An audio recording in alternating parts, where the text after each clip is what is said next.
Oke, jadi pada bagian ini kita akan belajar terkait sistem fluida gitu ya. Yang sebenarnya buat konteks mata kuliah ini secara spesifik kita akan hanya membahas bagian sistem fluid level gitu. Atau yang biasa sistemnya tangki gitu ya. Nah, beberapa komponen yang akan ditemukan pada soal ini biasanya kita utamanya akan menemukan suatu tangki gitu ya. Dan tangki ini biasanya bagian keluarannya itu akan disumbat oleh suatu valve. Oke. Nah, tangki dan valve ini adalah dua komponen utama yang pasti kita akan temukan di bagian ini. Nah, beberapa variabel-variabel yang biasanya keluar itu yang paling utama itu ada namanya ketinggian ya atau level. Nah, level ini ada dua ya. Ada yang H bar, ada yang H kecil. Bedanya adalah apa? H bar ini adalah level atau ketinggian ketika sudah tunak. Dan H kecilnya adalah gangguan atau perubahannya. Jadi katakanlah kita punya level gitu ya.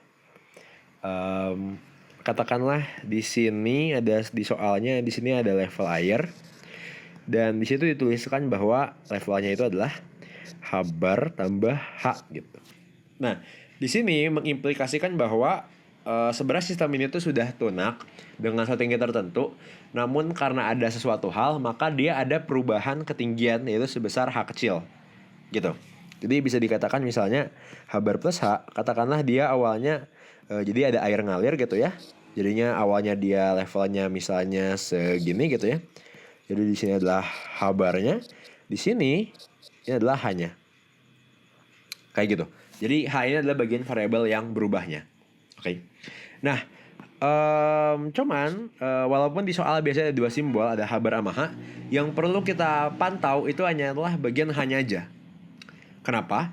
Karena H bar ini dia itu kan ibarat ini ya. H bar ini tuh ibarat dia nilai tunak atau dia bisa dikatakan nilai awal.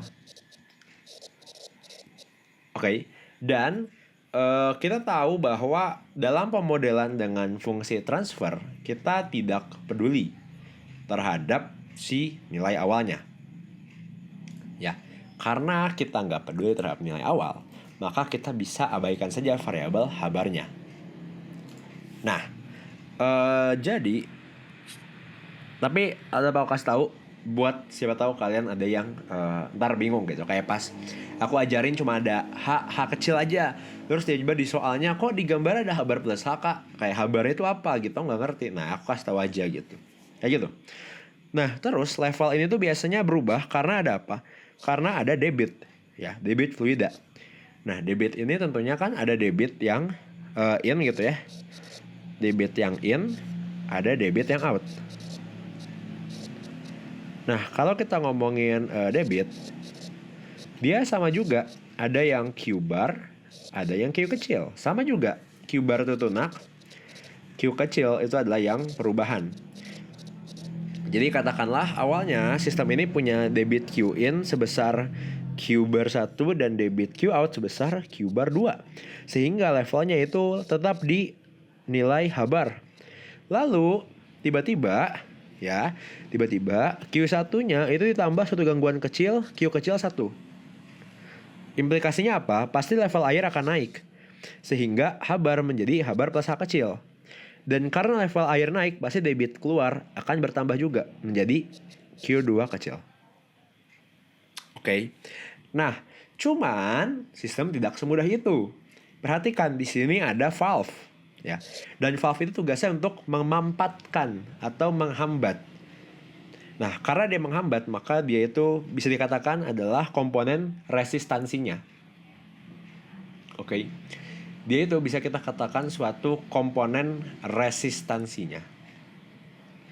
Jadi ini biasanya kita anggap komponen resistansi yang memiliki simbol R. Oke. Ntar aku bakal jelasin persamaan matematisnya. Di sini simbol-simbol dulu aja. Oke.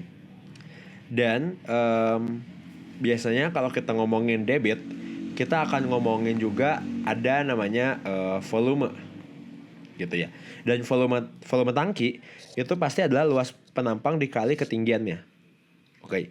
Dan pada konteks ini biasanya luas penampang yang berarti luas di sini itu biasanya digunakan simbol C. Kenapa C? Karena dia sebagai komponen kapasitansi.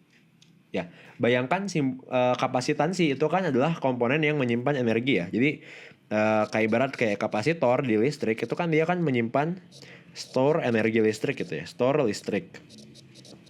Dan nyatanya bahwa air ini juga tangki air itu sebagai suatu komponen yang menyimpan air. Tapi karena menyimpan air dalam ketinggian, maka sebenarnya dia menyimpan suatu energi yang dapat digunakan. Yaitu contohnya ketika kita pasang selang, maka airnya akan keluar dan airnya akan memiliki kecepatan tertentu. Sehingga airnya ini memiliki energi untuk keluar gitu. Yang dimana ketika airnya keluar, maka tinggi tangkinya akan berkurang sehingga energi tangkinya berkurang. Seperti itu, oke? Jadi jangan kaget aja kalau ternyata ntar simbol luas itu kita pakai C. Ya. Oke, jadi itu buat simbol-simbol yang akan kepakai. Tapi sebenarnya apa persamaan-persamaannya matematisnya? Pertama, kalau buat debit yang masuk dulu ya, kita ngomongin dari debit yang in dulu. Debit yang in. Debit in ini biasanya Q saja dan tidak ada persamaan matematisnya. Karena ini suatu hal yang seharusnya diberitahu oleh soal. Karena apa? Karena Q ini biasanya kita anggap sebagai input. Ya, karena kalau kita punya sistem yang sudah tunak, maka input kita ya dalam bentuk nilai Q1 gitu. Ketika airnya kita tambahin atau kurangin debitnya, apa yang akan terjadi pada respon sistemnya. Seperti itu. Nah, selanjutnya kita akan bahas terkait sistem di tangki gitu ya. Di tangki. Nah, di tangki ini sebenarnya ada satu persamaan. Oke, mungkin jangan tangki dulu ya. Mungkin kita bahas dulu debit yang out dulu aja deh. Nah, debit yang out ini kita punya persamaan Q itu adalah suatu resistansi. Maksud saya Q adalah dia bernilai suatu konstanta dikali ketinggian. Oke. Nah, sebenarnya ketinggiannya ini hanya perlu sebenarnya harusnya ketinggiannya debit itu ketinggian total. Cuman pada soal ini ya, karena kita Q kecil ini hanyalah debit yang gangguan atau debit yang perubahannya, maka yang perlu dilihat hanya ketinggian yang perubahannya juga. Dan ini persamaannya adalah persamaan yang sudah disederhanakan. Karena seharusnya persamaan Q itu sama dengan konstanta dikali suatu akar dari H. Oke, jadi ini persamaan yang sudah sangat disederhanakan.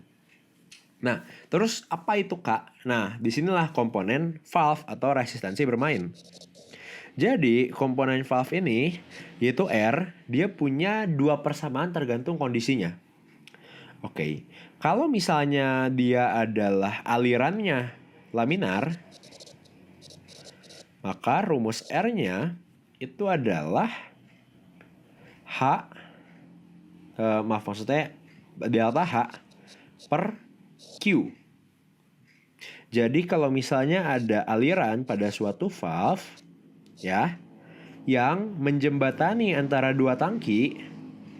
Jadi katakanlah ada dua tangki dengan ketinggiannya misalnya di sini H1 H2, lalu H1 itu lebih besar daripada H2 sehingga alirannya itu bergerak dari kiri ke kanan ya, maka ada Q gitu ya. Maka nilai R-nya itu adalah H1 dikurang H2 per Q. Oke, ini adalah nilai dari R-nya. Nah, tapi apa yang terjadi jika H2-nya tidak ada? Seperti contoh yang di atas kita. Ketinggian air, di tangki pertama, itu karena dia sebelah kanan yang nggak ada tangki air lagi, yang bisa kita anggap ketinggiannya 0, maka tinggi H1 selalu besar daripada H2. Tinggi di sini akan selalu besar daripada H2 yang nggak ada apa-apanya. Sehingga airnya pasti akan selalu mengalir ke kanan. Jadi H2-nya bisa kita anggap 0. Atau pada kasus kita, kadang kita juga menulis R sama dengan H per Q. H H itu adalah ketinggian tangki dan Q itu adalah debitnya. Nah, dari persamaan ini kalau kita utak-atik kita akan dapat Q sama dengan H per R. Dan ini adalah persamaan K. Jadi K pada persamaan debit out adalah 1 per R. Begitu. Nah, cuman ini hanya berlaku untuk aliran yang laminar. Nah, bagaimana jika alirannya turbulen? Maka, jika alirannya turbulen, kita memperoleh R itu adalah sama dengan 2 delta H per Q. Oke. Nah, cuman pada soal kuliah ini, jika tidak diberitahu pada soal, maka kita bisa dengan aman mengasumsikan semua aliran itu pasti laminar. Jadi kita hanya menggunakan rumus yang R sama dengan delta H per Q. Oke, jadi dari tadi kita udah ngebahas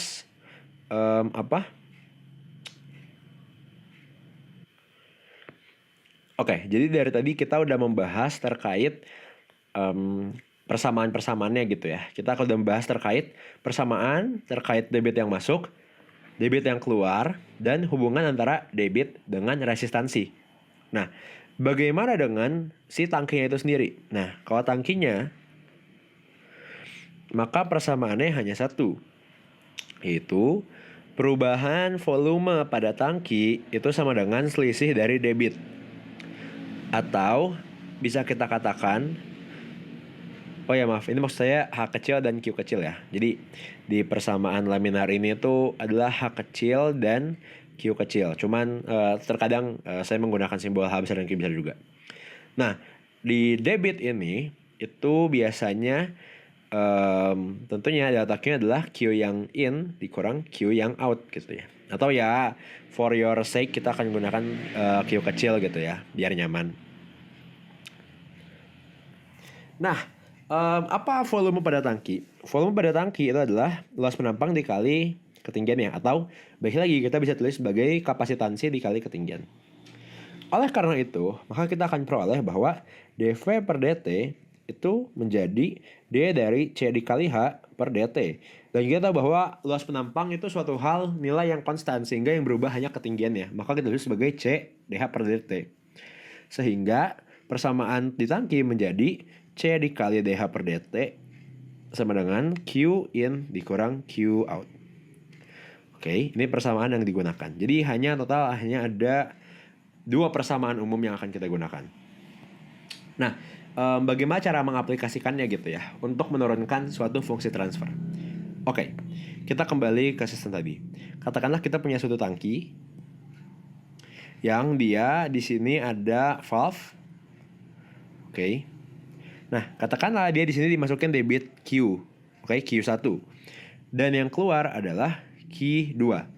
Dengan dia punya ketinggian H kecil. Nah, misalnya kita ingin melihat karakteristik sistem di mana inputnya adalah Q1 dan outputnya atau yang kita ingin amati adalah H kecil atau ketinggiannya. Karena tentunya kita pengen lihat dong, kalau aku masukin airnya dengan debit sekian, maka berapa ketinggiannya. Nah, untuk menurunkan persamaannya nih, kita menggunakan persamaan yang tangki dulu pertama-tama. Jadi C dH per dt itu debit masuk Q1 dikurang debit keluar Q2. Nah, pada soal ini kita hanya ingin melihat fungsi transfer antara H gitu ya. H dan Q1. Oke, C konstanta. Jadi itu bukan hal yang perlu kita takuti. Yang perlu kita takuti adalah Q2. Karena Q2-nya adalah suatu variabel yang bergantung pada H. Jadi dia suatu variabel yang kita perlu eliminasi agar kita bisa memodelkan sistemnya. Nah, cara kita mengeliminasi dia itu adalah kita perlu mengingat hubungan bahwa Q2 itu sama dengan H kecil per R atau resistansi dari valve-nya. Nah, dengan begitu kita bisa mengubah persamaan Q2 yang merupakan variabel tersendiri menjadi fungsi dari H, yang dimana itu adalah variabel yang kita inginkan. Jadi persamaannya menjadi C dH per dt sama dengan Q1 dikurang H per R. Oke. Nah, dengan transformasi Laplace kita akan peroleh bahwa ini jadi C H besar S sama dengan Q1 dikurang, harusnya Q1 besar dikurang H besar per R. Atau dengan kita pindahkan ke ruas kanan ya berarti jadi H CS ditambah 1/R gitu ya sama dengan Q1, atau bagian dalam ini bisa kita ubah menjadi ini kan menjadi CRS gitu ya. CRS plus 1/R. Ya, benar ya. Karena itu kan persamaannya menjadi CSR per R ditambah 1/R, sehingga ini menjadi CRS gitu ya tambah 1/R. Oke. Nah, dengan begitu kita akan peroleh fungsi transfer antara si output ya. Outputnya adalah H per input Q1 dalam domain Laplace itu sama dengan R per CRS plus 1. Oke. Dan ini adalah persamaan untuk tangki yang sederhana. Nah, bagaimana jika kita ingin memodelkan sistem dari tangki yang lebih kompleks gitu ya? Sebagai contoh, kalau aku ambil dari buku gitu ya. Nah, di buku ini di halaman 301 gitu ya, page 331, Ogata edisi keempat, itu dia sistemnya seperti ini. Tangki ini ada debit masuk, dia dialirin ke valve, terus di sini ada tangki lagi, valve lagi, terus ini baru keluar. Dan di sini tuh adalah katakanlah di sini adalah Q1 gitu ya. Di sini levelnya H1. Di sini ngalir debit dari kiri ke kanan itu adalah Q2. Di sini adalah H2 dan di sini ngalir debit juga adalah Q3. Di sini R1, R2 dan di sini C1, C2. Nah, bagaimana cara kita memodelkan sistem ini? Oke. Kita kembali lagi ke persamaan utama kita. Persamaan untuk tangki. Nah, cuma di sini kan ada 2 tangki. Oke. Nah, biasanya kalau ada 2, maksudnya kita definisi dulu inputnya ya. Inputnya itu I can guarantee pasti inputnya adalah Q1. Nah, cuman outputnya mau apa nih? Apa yang mau kita tinjau dari sistem? Katakanlah karena dia sistem 2 tangki, maka aku akan ingin menganalisis ketinggian dari tangki di H2. Oke, jadi aku nggak peduli sama H1, aku pengen lihat H2-nya bagaimana. Nah, sekarang kita menggunakan persamaan tangki. Persamaan ini itu 2 kali untuk tangki 1 dan tangki 2. Misalnya untuk tangki 1, dia menjadi C1 DH1 per DT sama dengan debit yang masuk adalah Q1, debit yang keluar itu adalah yang ngalir di Q2. Oke, karena dia mengalir pindah ke tangki kedua. Begitu. Nah, bagaimana cara menyelesaikan ini? Tentunya kita perlu mengubah Q2 menjadi fungsi dari ketinggian. Nah, di sini kita akan menggunakan rumus resistansi yang dimana dia adalah delta H per Q. Jadi di sini karena rumus resistansi adalah delta H per Q, maka rumus Q-nya adalah delta H per R. Dan delta H-nya itu adalah apa? Delta H-nya itu selalu positif. Jadi harus H yang lebih besar dikurang H yang lebih kecil. H yang lebih besar karena alirannya dari H1 ya, alirannya itu ke kiri, maka seharusnya H1 itu diasumsikan lebih besar daripada H2. Karena kalau H2 lebih tinggi daripada H1, ya nggak mungkin dong aliran ngalir ke kanan. Ini aliran kanan ya. Nggak mungkin dong alirannya ngalir ke kanan, pasti ngalir ke kiri. Karena aliran yang ngalir ke kanan, maka H1 pasti lebih besar daripada H2. Dan itu masuk akal juga, karena kalau misalnya kita punya tangki gitu ya, tangki 2 tangki yang terhubung, lalu yang kita isi itu baru yang kiri, maka karena ada resistansi, maka sebenarnya akan ada delay di mana tangki 1 akan terisi lebih dahulu, baru ini akan terpindahkan ke tangki 2. Pasti akan ada delay sehingga tangki 2 itu pasti akan volumenya atau ketinggiannya lebih kecil daripada H1. Jadi di sini kita bisa tinggal Q1 dikurang H1 min H2 per R1. Oke. Nah, untuk mentransformasi Laplace ini sederhana juga. C1 H1S sama dengan Q1 dikurang H1 min H2 per R1. Oke. Nah, persamaan ini bisa kita simpan dulu aja ya. Kita simpan dulu aja jadi persamaan 1 misal. Nah, terus kita bareng ke tangki 2 terlebih dahulu. tangki 2. Nah, tangki 2 ini persamaannya sama ya. Tulis dulu aja persamaan template kita. C2 DH2 per DT sama dengan, nah perhatiin sini H2, untuk H2 debit yang masuk adalah Q2. Oke, jadi bukan Q1 lagi, udah Q2 dikurang debit yang keluar adalah Q3. Nah, Q2 ya. Q2 itu bisa kita samain persamaannya kayak sebelumnya. Jadi H1 min H2 per R1 gitu. Dan terus bagaimana dengan Q2? Q3. Q3 itu kasusnya karena dia hanya ada satu ketinggian, maka dia cukup menjadi H2. Maaf, harusnya ini H kecil ya. Jadi Q1 adalah H1 dikurang H2, dan Q2 itu hanyalah H2 saja per R2. Iya. Oke. Nah, ketika kita sudah memperoleh ini gitu ya, kita transformasi atas juga menjadi C2 H2S sama dengan H1 min H2 per R1 dikurang H2 per R2. Oke, kita rekap lagi. Kita hanya butuh inputnya Q1. Oke, kita udah punya Q1 di sini. Terus kita pengen outputnya adalah H2. Oke, kita punya H2 di sini. Tapi kita punya variabel H1 ya. Jadi kita udah punya H2, tapi ada H1 yang sebenarnya kita tidak inginkan. Nah, jadi caranya adalah kita perlu mengsubstitusikan ya. Kita bisa milih mau substitusi persamaan 1 ke 2 atau 2 ke 1 itu sama aja. Sekarang kita coba 1 ke 2 ya.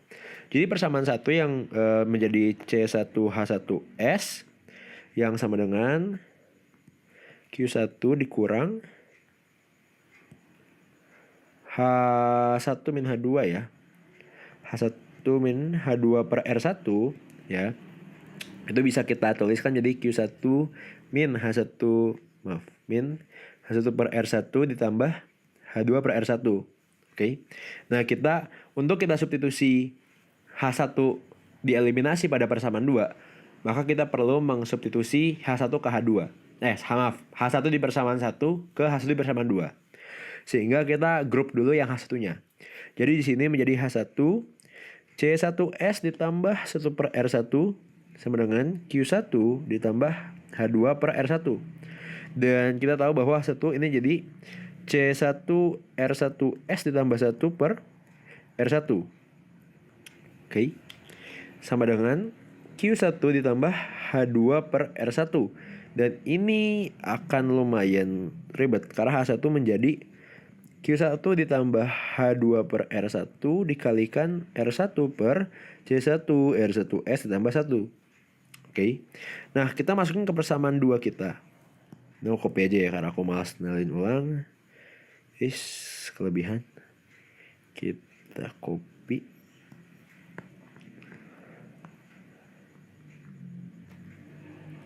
Oke. Ini persamaan kita. Sistem kita bisa kita uraikan dulu juga ya.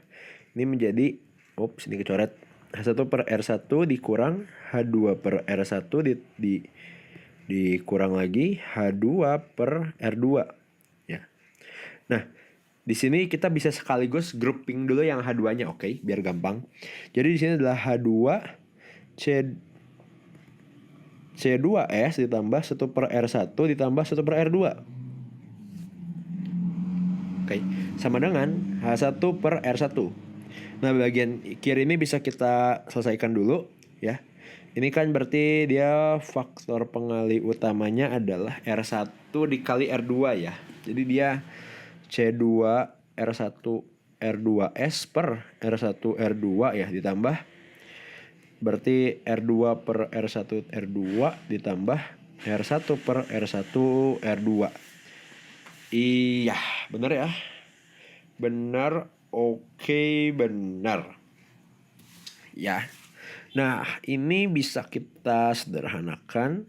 Dia akan menjadi C2 R1 R2S ditambah R1 ditambah R2 per R1 R2. Oke. Jadi ini bisa kita hapus saja. Kita masukkan dia ke sini. Nah, sama dengan H1 per R1. Nah, ingat lagi persamaan H1 kita apa? Persamaan H1 kita adalah persamaan ini ya. Yang which is berarti menjadi, ini kan 1 per R1, yang dia adalah menjadi Q1 plus H2 per R1 dikali R1 per C1 R1S tambah 1. Oke, di sini bisa kita coret R1-nya. Dan ternyata di dalam H1 ada variabel H2-nya itu tersendiri. Jadi ini menjadi Q1 per C1 R1S plus 1. Oke. Ditambah H2 per C1 R1 kuadrat S plus R1. Ya.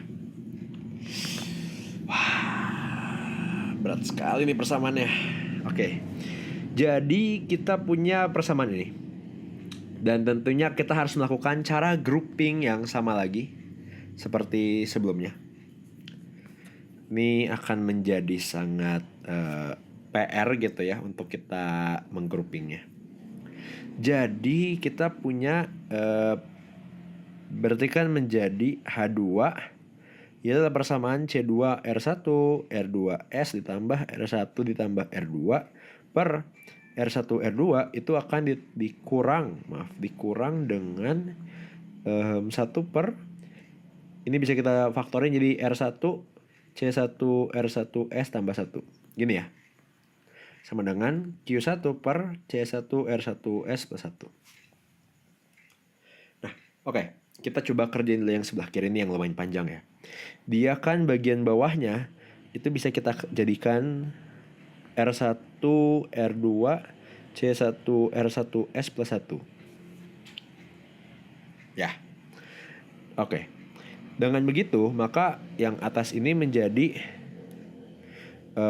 C2 R1 R2S plus R1 plus R2. Dia harus dikalikan dengan C1 R1S plus 1. Yang ini kalau kita kalikan dengan sabar tentunya menjadi C1 C2 R1 R2S kuadrat ditambah, ini sepertinya akan sangat memakan space gitu ya. Mungkin kita bisa turunin dulu bagian ini ke lebih bawah dikit karena ini akan makan space yang lumayan besar. Ini bisa kita geser dulu aja ke sini ya, biar enak. Oke, jadi ini jadi C1 C2 R1 kuadrat, malah R1 kuadrat gitu ya. R1 kuadrat dikali R2 dikali S kuadrat ditambah C1 R1 kuadrat S ditambah C1 R1 R2S ditambah 1 berarti cuma jadi C2 R1 R2S ditambah R1 ditambah R2. Oke. Ini adalah persamaan yang bagian pertamanya. Sangat panjang memang begini ya kalau pemodelan matematis. Nah, ditambah di sini ada bagian yang ini yang dikurangnya. Nah, bagian yang dikurang ini dia hanya tinggal perlu dikali R2. Jadi hanya tinggal dikurang R2. Ya. Nah, dengan begitu ini bisa kita coret bagian yang paling sederhana. Maka dia persamaannya menjadi H2 kurung buka. Di sini mungkin ada beberapa yang bisa kita gabungin. Di sini dia jadi C1 C2 R1 kuadrat R2 S kuadrat ditambah, ini sebenarnya matematikanya harus banget dicek lagi sama kalian benar atau salah, dan tentunya nggak perlu kalian ikutin karena ini bukan rumus cepat ya, jadi harusnya kalian nggak bakal bisa ngafalin juga. Tapi yang aku pengen ingetin kalian itu adalah cara menghitungnya gitu. Misalnya cara-cara yang tadi kayak dari persamaan tangki, persamaan resistansi kayak gitu-gitu. Nah, urusan penjabaran matematisnya ini mungkin aku juga ada yang salah, jadi jangan disamain. Tapi seharusnya ini bisa memberikan gambaran terkait jawabannya akan seperti apa bentuknya. Oke, ditambah ini yang S bisa kita gabungin saja ya. Ini ada 3 faktor yang menjadi persamaan S. Itu ada yang C1 R1 kuadrat ditambah C1 R1 R2 ditambah C2 R1 R2. S ditambah R1 per R1 R2 C1 R1S tambah 1 sama dengan Q1 per C1 R1S plus 1. Nah, yang lucu adalah di sini bisa kita coret C1 R1S plus 1-nya. Maka dari itu, persamaan output yaitu adalah H2 per input Q1 itu akan menjadi R1 R2 per C1 C2 R1 kuadrat R2S kuadrat ditambah C1 R1 kuadrat ditambah C1 R1 R2 ditambah C2 R1 R2 S tambah R1. Oke, ini adalah jawaban kita. Jadi balik lagi, kalian jangan hafalin cara mengerjakannya, jangan hafalin jawabannya, sorry, tapi ingetin cara mengerjakannya. Karena itu yang akan berguna. Karena soalnya bisa jadi ada 3 tangki, bisa jadi hanya ada 1 tangki, bisa jadi 2 tangki, 3 tangki gitu ya. Dan kita nggak tahu gitu. Soalnya ingat sistemnya seperti apa. Jadi jangan dihafalin jawabannya, inget-inget aja cara pengerjaannya, step-stepnya. Oke? Aku rasa cukup untuk sistem fluida. Terima kasih.